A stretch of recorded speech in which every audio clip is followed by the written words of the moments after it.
ช่องวันเด็กกับสิ่งรอบตัวมาดูทะเลที่เยอรมันกันเพื่อน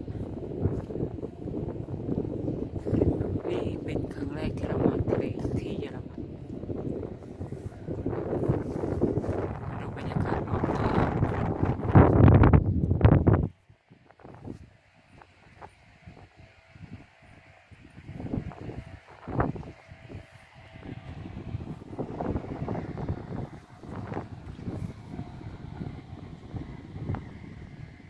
เพื่อนๆดูได้นะว่าทำไมทะเลที่เยอรมันเขาไม่ใส่ชุดว่ายน้ำกันทำไมเขาใส่เสื้อกันหนาวเพราะว่าที่นี่หนาวไม่เหมือนบางแสนหรือว่าชามหรือว่าที่อิตาลีเราเคยไปเที่ยวที่อิตาลีแต่ความร้อนมากว่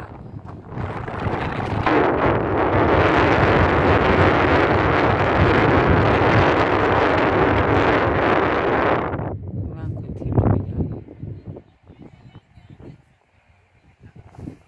คนที่จักรยานใส่ฝั่งนี้ก็มีคนเยอะแต่ว่าก็ใส่ชุดตอนนี้ประมาณ11 โมงเช้า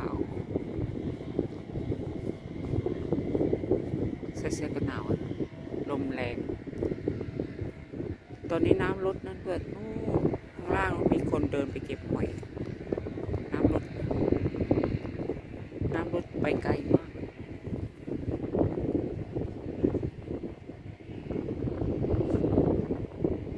ไปว่าบ่ายเขาบอกน้ำขึ้นตอนนี้น้ำลดจะเห็นคนเดินอยู่ในทะเลเก็บหอยกันได้ตอนนี้แดดออกแล้วเพื่อน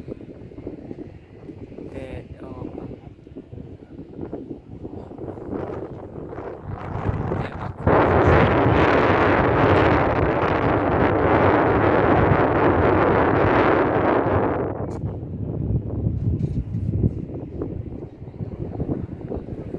ใส่เสื้อกันหนาวมาในทะเล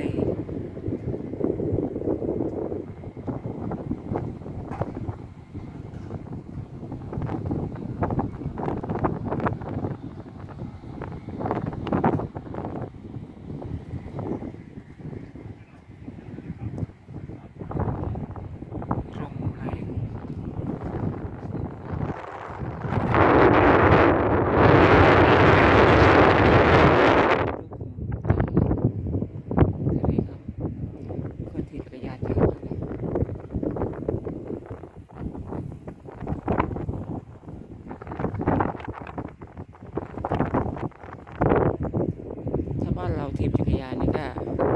ใส่เกงขาสั้นแต่นี่ดูเพื่อนๆก็แต่งตัวกันเพราะหนาว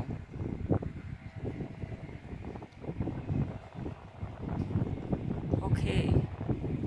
คลิปนี้แค่นี้นะเพื่อน